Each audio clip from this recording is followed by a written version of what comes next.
Menteri Nadiem Makarim mungkin kesal karena perjuangan beratnya yang dia pikir tidak akan ada waktu lagi untuk mundur kembali. Ternyata baru saja beberapa hari menteri yang baru di pendidikan dasar dan menengah telah mengumumkan sebuah perubahan kurikulum baru. Yang lebih mengagetkan adalah pernyataan kembali adanya ujian nasional. Di sini kita secara khusus mereka yang di bidang pendidikan kaget. Kenapa? Karena pada awalnya ujian nasional itu adalah sudah diteliti memiliki dampak yang negatif. Secara khusus karena variasi pendidikan yang begitu besar. Pendidikan di kota-kota besar dan di daerah itu memiliki jurang yang sangat tinggi, baik dari keberadaan guru yang berkualitas, fasilitas, dan juga ataupun sarana prasarana yang lainnya. Demikian juga dukungan daripada keuangan ya, dari keluarga-keluarga tentunya akan terkait bagaimana murid-murid itu mendapatkan sebuah kesempatan belajar yang lebih baik. Karena itu perbedaan pendidikan kalau kita melihat misalnya standar-standar itu, meskipun standar nasional pendidikan itu ada, tapi kan ketika kita melihat akreditasinya saja, sederhananya demikian, kan berarti ada perbedaan yang besar. Nah, kalau ada perbedaan yang besar seperti itu, kemudian diadakan ujian nasional, dan bagaimana caranya mengukur sesuatu yang berbeda itu dengan cara sama. Harusnya kan mengukur yang berbeda itu dengan cara yang berbeda, tapi mengukur cara yang berbeda dengan cara sama itu tidak masuk di akal ya, untuk orang-orang yang mengerti pengukuran. Kemudian alasannya adalah, katanya lulusan dari Indonesia itu tidak diterima di luar negeri, karena tidak ada standarnya. Akreditasi kan standar. Kemudian bagaimana bisa sebuah pendidikan tanpa standar? Nah, itu saya tidak paham. Mestinya kan pendidikan itu memiliki standar harusnya, apalagi dengan kerangka kualifikasi nasional Indonesia. Kerangka kualifikasi nasional Indonesia kan bukan hanya Indonesia, tapi juga di seluruh dunia juga ada. Kalau kita mengikuti kerangka kualifikasi nasional Indonesia dan dilakukan dengan baik, ya tentunya di sini juga terkait dengan guru. Ya, kalau perubahan-perubahannya tidak terkait dengan guru, maka sebenarnya juga tidak banyak hal yang berbeda begitu. Dan menurut saya adalah perulangan-perulangan yang ganti menteri, ganti kurikulum. Itu mestinya sesuatu yang menurut saya aneh. Karena kurikulum berubah sih wajar saja. Dan kemudian pendidikan juga sebenarnya kita tahu lah pendidikan itu komponen apa saja. Baik dari input, proses, output, begitu outcome, kebijakannya, konteksnya. Itu kan semuanya bisa diukur semua. Tapi kalau kemudian dirubah-rubah tanpa ada sebuah evaluasi yang mendalam, ini kan repot. Baru saja beberapa hari menjadi menteri sudah mengumumkan perubahan. Memang sebelumnya adalah mantan wakil presiden Yusuf Kala mengusulkan perubahan. Dan di situ juga saya sempat mengomentari bagaimana mungkin wakil presiden yang tidak ahli dalam pendidikan mengumumkan perubahan. Ya meskipun beliau mungkin mengadakan penyelenggaraan pendidikan. Tapi apa mungkin kepakaran pendidikan itu beliau kuasai? Kan tidak mungkin. Kepakaran pendidikan itu kan tidak mudah, apalagi memahami kurikulum. Tidak banyak dosen-dosen ataupun guru-guru yang memahami kurikulum dengan baik. Dan ini kan sebenarnya karena sosialisasi, pelatihan, kualitas guru yang memang tidak abaikan. Bagaimana guru-guru itu mau belajar kalau mereka juga semuanya adalah mencukupi kebutuhan hidupnya saja tidak bisa. Jadi ya guru hanya pekerjaan sampingan. Nah kalau guru pekerjaan sampingan dia akan berebut dengan pekerjaan-pekerjaan yang lain dan akhirnya murid dikorbankan. Itulah yang terjadi di negeri ini. Nah sekarang kemudian mau kembali kepada ujian nasional. Boleh saja tidak kembali kepada titik nol. Kalau ujian nasional dulu kan ya sudah kita tahu lah bagaimana bisa terjadi daerah-daerah yang kualitas pendidikannya rendah, nilainya tinggi-tinggi. Nah jadi kan kemudian apa betul nilai itu berhubungan dengan kompetensi? Kan tidak. Dan kemudian juga sekarang kita memahami ya, kalau kita belajar sekarang ini kan tidak seperti zaman dulu ya, belajar orang dewasa ya. Jadi pengetahuan itu kan tidak transfer, tapi dikonstruksi. Nah, ini persoalannya. Kalau kemudian ujian nasional dilakukan dan kemudian jawabannya jawaban tunggal, nah ini kan membuat rakyat kita menjadi tidak kreatif, tidak inovatif. Karena sudah ditentukan jawabannya jawaban tunggal ujian nasional itu. Nah, saya nggak tahu bagaimana mengembangkan jawaban tidak tunggal begitu kan, ujian nasional. Apa meriksanya bagaimana gitu, kan nggak gampang juga seperti itu. Ya silakanlah yang memang ahli-ahli pengukuran boleh memeriksanya, tapi saya melihat pekerjaan yang tidak gampang. Apalagi kemudian mau tiba-tiba, ya nggak mungkin. Membuat standarnya, kemudian membuat indikatornya, kriterianya, ya kemudian juga terkait dengan soal-soal, itu sesuatu yang tidak mungkin. Kemudian apakah ingin menghidupkan lagi? Ya mungkin ada banyak orang-orang yang terkait dengan, bimbingan belajar begitu kan.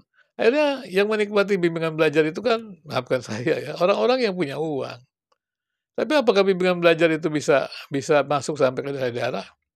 Dan akibatnya kemudian ada proyek lagi untuk guru-gurunya untuk bimbingan belajar. Karena kalau bimbingan belajarnya kemudian lebih tinggi gajinya dibandingkan sebagai guru, ya maka akan lebih banyak bimbingan belajar. Sehingga herannya adalah pendidikan-pendidikan yang dimasuki oleh siswa itu mereka tidak yakin mereka bisa lulus misalnya ujian-ujian nasional. Tapi mereka lebih yakin kepada bimbingan-bimbingan belajar. Jadi bagaimana sekolah ini?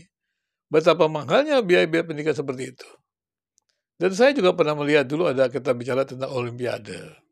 Dan kemudian dicarilah orang-orang daerah dilatih. Tapi kan itu kan hanya segelintir orang aja, hanya untuk meningkatkan harga pendidikan. Jadi ketika orang-orang yang sederhana dilatih kemudian menjadi juara olimpiade, wah banyak orang menjadi juara, mau anaknya juara olimpiade, dan pendidikan menjadi mahal. Dan tempat-tempat di mana pendidikan itu menghasilkan juara-juara olimpiade, harganya mahal gitu. Dan kemudian juga berlomba semuanya. Ya mungkin mendapatkan dana pendidikan, tetapi kan daerah-daerah yang susah ya, itu akan mengalami kesulitan. Jadi saya tidak paham kenapa mengadakan ujian nasional lagi. Ya bolehlah kalau memang ingin mengajukan ujian nasional, tapi biayanya cukup besar. Lebih baik ya menurut saya gurunya diperbaiki. Jadi mau bagaimanapun juga sistem segala macam, kita sudah tahulah, inti pertama kan di gurunya. Kalau bicara tentang kurikulum, gurunya tidak paham kurikulum, ya gimana dia mau mengajar? Kalau bicara bagaimana juga mahasiswa menjadi kreatif, inovatif, ya. Ya kalau gurunya tidak kreatif, tidak inovatif, ya gimana siswanya bisa belajar? Kemudian model-model pembelajaran juga. Bagaimana gurunya bisa mengembangkan model-model pelajaran kalau dia sendiri juga tidak mampu mengembangkan model-model pembelajaran yang cocok dengan siswanya dengan konteks yang ada. Jadi menurut saya sesuatu yang aneh kalau kita balik lagi kepada ujian nasional, kemudian rubah lagi kurikulum. Dan saya juga pikir semua orang yang mengerti kurikulum tahu begitu loh, standar-standar pendidikan tahu. Kita sudah nggak usah bicara lagi tentang kurikulum tentang apa, karena standar pendidikan itu sudah jelas, ya. Oh, kalau pendidikannya, kalau misalnya pendidikan nasional bisa ada standar visi-misinya, kemudian juga ya tentunya juga ada standar tentang SDM-nya, seperti itu, sarana-prasarana. Ada banyak yang jelas sebetulnya, sebenarnya komponen itu sudah jelas. Cuman tinggal ditekankan aja mana yang tekankan. Boleh saja, tapi jangan dibilang menteri baru menghadirkan sistem yang baru, kan lucu sekali. Ya, saya juga nggak melihat waktu Nadiem Makarim mengatakan kurikulum itu kurikulum baru, enggak. Orang-orang yang ahli dalam kurikulum kan tahu penekanan-penekanannya. Sekarang kan apa sih yang menjadi penekanan kurikulum kita? Ya, kalau dulu kan penekanannya kan masih zaman klasik lah dulu ya, penekanannya kepada itu, ya subjek akademik. Nah, sekarang ini ujian nasional kan subjek akademik gitu ya. Subjek akademik dia punya tahu apa-apa, tapi dia nggak punya, belum tentu dia punya kompetensi kan. Ya, jadi harus hati-hati itu. Jadi kompetensi itu kan terkait dengan pengetahuan, keterampilan, dan juga dengan sikap dan karakter. Jadi kalau kita mau kembali ke masa lalu, kurikulum subjek akademik, ya berarti pengetahuan itu milik di sekolah, milik di universitas. Ya anak-anak kita tinggal ikut saja apa yang kata mereka, jadi tidak kreatif, tidak inovatif, dan akhirnya ya terjadi seperti itu, indoktrinasi begitu ya. Ya, dan agama juga begitu, kemudian jadi indoktrinasi juga. Saya tidak tahu apa pengaruhnya gitu, apa ada pengaruhnya pendidikan dan agama itu ya. Karena ya tentunya orang-orang yang pendidikan orang beragama. Nah kalau kemudian agamanya indoktrinasi, kemudian masuk pendidikan, ya indoktrinasi juga. Dia pikir klaim itu yang absolut lah yang benar. Ya, jadi nggak bisa ada, pengembangan-pengembangan tidak ada. Nah, saya pikir ya kembali ke ujian nasional, itu untuk apa? Oh, untuk memeriksa untuk standar. Apa betul bahwa memang, siswa kita itu tidak diterima di luar negeri karena apa? Karena tidak ada standar. Setahu saya tidak ada pendidikan yang tidak ada standar, ya. Jadi jangan dikatakan bahwa tidak ada ujian nasional, tidak ada standar. Ujian nasional kan hanya salah satu metode untuk mengukur standar yang ditetapkan tercapai atau tidak. Salah satu, bukan satu-satunya. Jadi kalau kita mengatakan kembali ke ujian nasional, ya repot. Kemudian karena ujian nasional tidak ada, tidak belajar. Oh, kok bisa begitu? Ya, ini persoalan yang tidak belajar dalam arti apa? Oh, tidak menghafal dia. Begitu. Apakah tidak menghafal berarti dia tidak punya tidak punya kompetensi? Kan belajar itu bukan hanya seperti itu. Nah, hati-hati juga. Melihatnya mesti hati-hati, mesti jeli. Mengevaluasinya mesti jeli. Jadi komponen-komponen apa saja yang mau dievaluasi. Ya, kalau mungkin ya melihatlah mungkin Pak Wakil Presiden melihat kali cucu-cucunya tidak belajar karena Merdeka Belajar. Itu sosialisasinya saja seperti itu. Ya, saya pikir. Dan semua juga orang akan belajar dengan minat. Saya juga punya anak-anak, saya ingatkan. Kalau dia belajar terpaksa, dia tidak punya minat, saya tidak terlalu tertarik.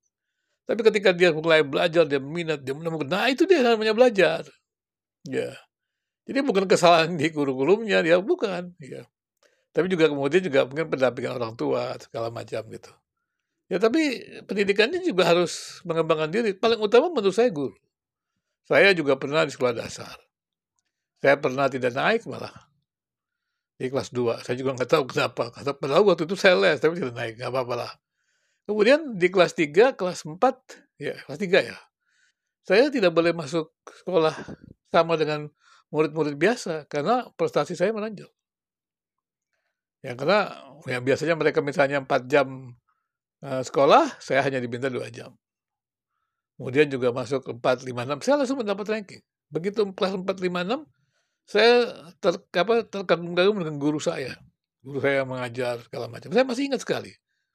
Guru saya pada waktu itu bukan pendidikan guru, tapi dia semangatnya, dedikasinya mengajar luar biasa.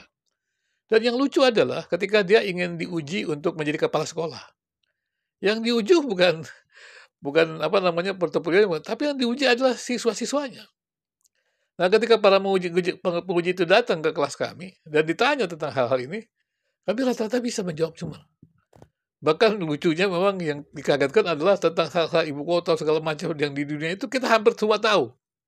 Ya, cuma repotnya memang akibatnya yang di dalam hampir seperti ya tahu juga tapi tidak setahu seperti itu. Kenapa? Karena memang ya guru kami itu memang sangat mendorong kami untuk mengenalnya, membaca koran dan segala macam. Jadi kita itu terdorong, termotivasi oleh guru itu. Jadi menurut saya adalah guru itu penting. Dan setahu saya belajar di manapun juga, baik itu dari SD, SMP, SMA, demikian perguruan tinggi, yang sangat berpengaruh adalah guru. Karena guru itulah yang bisa memfasilitasi siswa untuk mendapatkan mimpi-mimpinya, mengembangkan kemampuan, menguasai pembelajaran itu. Guru tahu, harusnya tahu bagaimana materi yang dia sampaikan itu menjadi kompetensi, ya. Dikuasai menjadi kompetensi oleh siswa. Jadi bukan ujian-ujian nasional itu. Jadi itu kan hanya suatu syarat aja. Jadi kalau hanya itu yang ditujukan, kapan kita mau maju? Artinya tidak langsung mundur. Kapan mau buat sebuah evaluasinya? Saya lihat terlalu banyak di negeri ini selalu mengajukan ide-ide. Tapi ide-idenya bukan ide-ide dengan kajian akademik yang bagus. Bagaimana mungkin tiba-tiba diangkat Menteri Pendidikan ya, kemudian tiba-tiba mengeluarkan sesuatu program baru. Itu saya nggak paham gitu.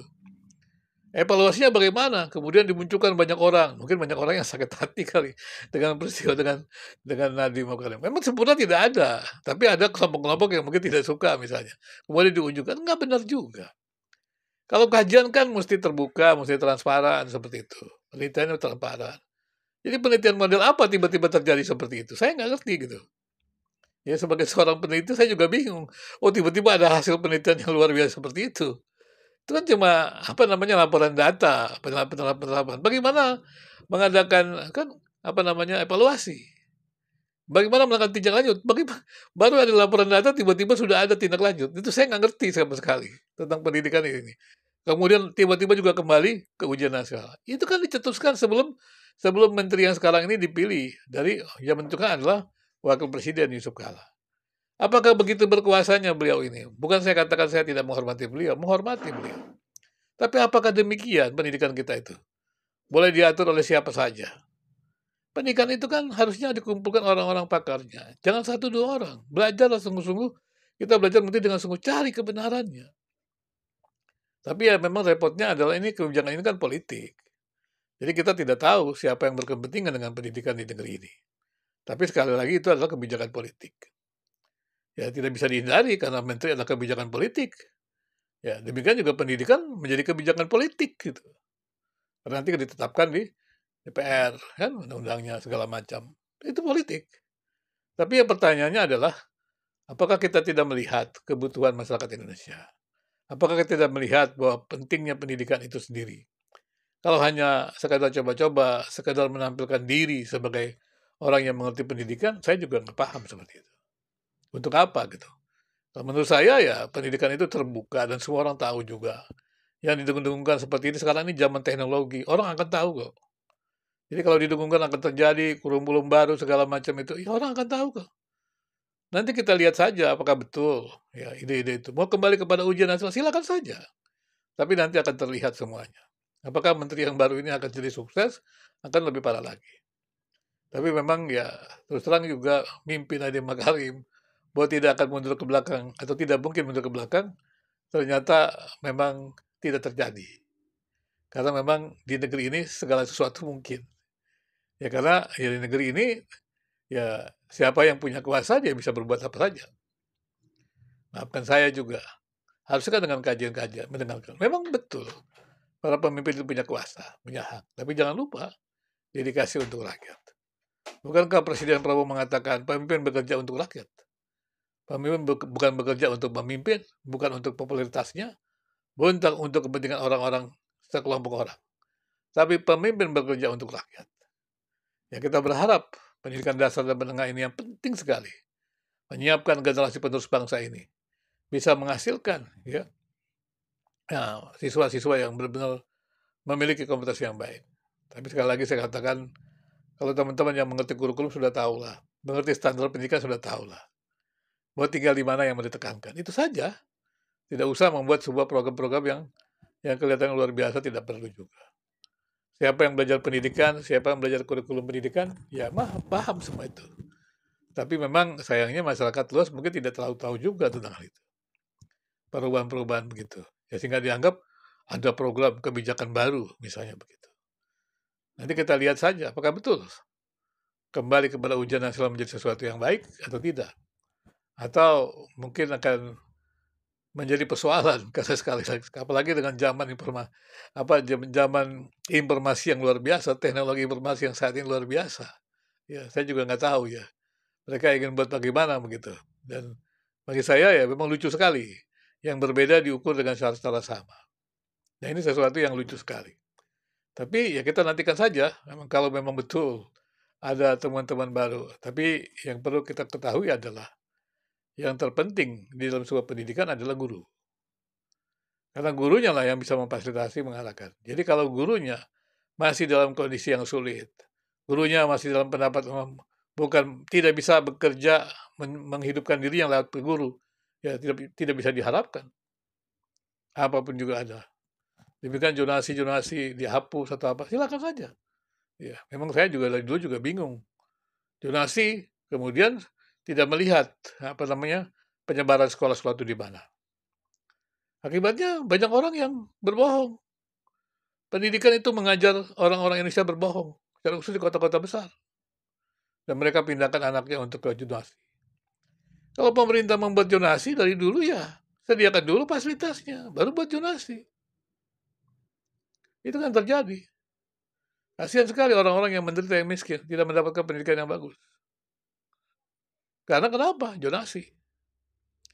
Jonasi boleh nggak? Boleh. Tapi siapkan dong fasilitas-fasilitas yang bagus. Bukan tidak boleh. Nah ini yang terjadi. Jadi Jangan sampai sebuah kebijakan menimbulkan masalah baru. Nah, saya juga lihat tadi, apakah kebijakan baru kembali kepada ujian nasional menimbulkan masalah baru, mesti dipikirkan, dievaluasi. Negeri ini kurang sekali menghargai evaluasi. Ya, mungkin negeri ini kurang menghargai orang-orang yang terdahulu. Harusnya menteri-menteri yang terdahulu kan juga dihargai.